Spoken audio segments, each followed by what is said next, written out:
When dealing with shin splints, it's important that you understand the grading of your injury. The grading has a direct correlation with respect to how much time you'll need off running.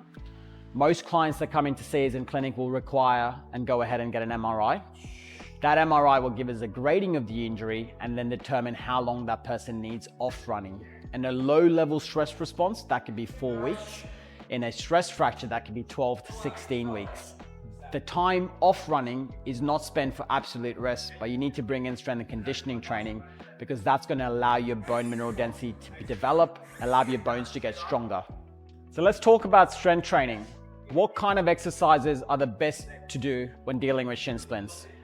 Bones respond really well to what we call axial loading. This is when you apply a top to bottom compressive load into the bone and it forces the bone to adapt, build bone mineral density progressively over time.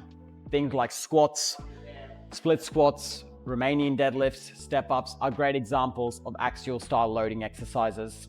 They need to be progressively overloaded over time. So that means adding in more resistance in a structured manner and guided with good assistance, either through your physiotherapist or a sports therapist or a professional within your country. Once you're symptom-free, the next thing to add in is plyometrics. Plyometrics are a great way and probably one of the best ways of developing good bone strength. But timing of plyometrics is crucial. You should be symptom-free before you bring them on. When you bring plyometrics in too early, you put yourself in a position where you could take things backwards and re-irritate and aggravate the bone again. Also, when dealing with shin splints, it's important to build strength around your calf muscle. Your calf muscle directly attaches onto your shin bone. So making sure that muscle is strong enough is going to avoid that muscle from tugging and pulling onto the bone.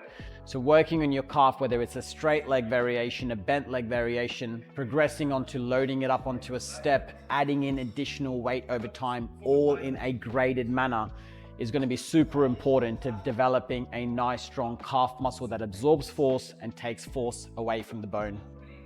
And finally, addressing those key factors like your metabolic factors. See a sports nutritionist, make sure you're fueling appropriately.